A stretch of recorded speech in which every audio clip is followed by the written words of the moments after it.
Merci de nous préférer sur la télé du 21e siècle et de retour dans cette édition spéciale consacrée à l'atmosphère qui prévaut en Guinée à la veille du double scrutin législatif et référendaire qui intervient dans un contexte difficile avec notamment cet appel lancé par le Front National pour la défense de la Constitution à ses partisans à des nouvelles journées de mobilisation qu'il qualifie historiques pour s'opposer au coup d'État constitutionnel dont ils font allusion notamment à ces élections avec le pouvoir d'Alpha Condé. Après le tour d'horizon en ce qui concerne le constat dans les communes de Matam, Matoto, Dixine et également Ratoma, on va désormais nous déporter dans cette édition spéciale dans la commune de Kaloum. Il faut dire que c'est le centre d'affaires qui occupe désormais les intérêts parce qu'on le sait quand même que Kaloum, comme d'habitude, n'a généralement pas suivi l'appel lancé par le FNDC, mais on verra qu'est-ce qui prévaut en termes de présence. Alors on va commencer ce constat avec un citoyen de Kaloum qui est en direct dans cette émission. Bonsoir monsieur et bienvenue dans cette édition spéciale consacrée à l'atmosphère qui prévaut en Guinée à la veille du double scrutin législatif et référendaire en Guinée. Bonsoir, M. Marie.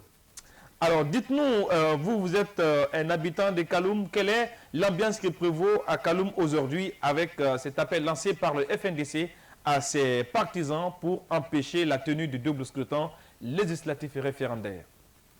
Non, merci vraiment de me passer la parole.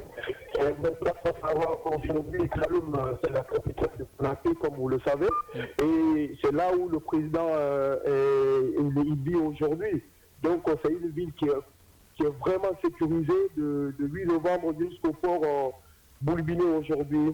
Et donc, vous verrez autour c'est-à-dire à l'alentour, là, les jeunes sont assis auprès de leur thé. Bon, ils ne parlent que de demain, comment il faut voter. Certaines sont vraiment inquiètes, pardon. Donc, vous verrez ça parmi les images qui vont passer certainement dans certaines télés. Et donc, aujourd'hui, ça va à Kaloum, il n'y a pas tellement d'engouement qui est le truc de FNDC là.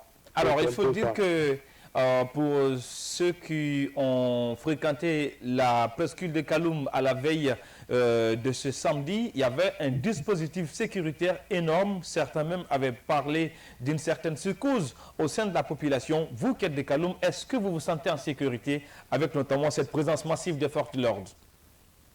Je ne vous ai pas bien compris.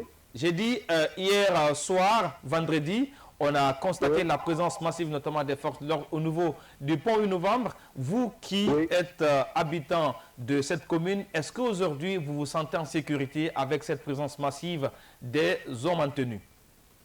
Oui, j'ai commencé par ça. Et pour vous dire que vraiment la ville de Kaloum, c'est là où le président réside. Donc il faut que la ville soit sécurisée jusqu'à ce que vraiment que l'élection la passe dans les bonnes conditions.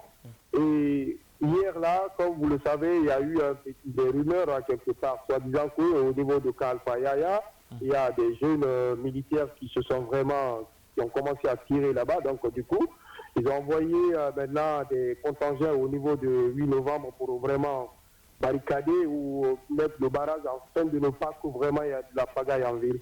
Donc, un peu c'était par rapport à ça. Alors, l'autre mesure pour un peu doser le suivi de l'appel du FNDC, c'est un peu le fonctionnement du port autonome de Conakry et également les différents départements ministériels. Est-ce qu'il y a de la présence? Bon, vous savez, aujourd'hui c'est le samedi, bon, donc ça ne travaille pas tellement comme ça à la ville. Donc, c'est pas tellement répondu comme ça, l'appel du FNDC. Mais souvent, deux fois, vous verrez qu'en ville, quand il y a des appels de FNDC, souvent des femmes se manifestent pour dire que oui, bon, nous sommes vraiment fatigués de ce pouvoir, il faut que vraiment ça cesse, ou bien à lancer des trucs comme ça là. Donc souvent, c'est ce qui se passe. Mais aujourd'hui, en ville, vous verrez, bon, ça va, il n'y a pas de problème pour l'instant. Donc on attend jusqu'au demain matin, voir demain matin, qu'est-ce qui va se passer. C'était un des citoyens de la presqu'île de Kaloum qui était en direct dans cette édition spéciale. Il ne me reste qu'à vous dire merci d'avoir accepté notre invitation et à bientôt également pour d'autres informations si la journée évolue sur la télé du 21e siècle. Merci vraiment, merci à vous. Après ce constat, dans la commune de Kaloum, nous allons désormais nous déporter à l'intérieur du pays. Il faut le dire que sur ce tour d'horizon, nous partirons à Mamou, Dingiraï, Kankan, Labé, Gawal, et pourquoi pas également dans d'autres circonscriptions en fonction de l'évolution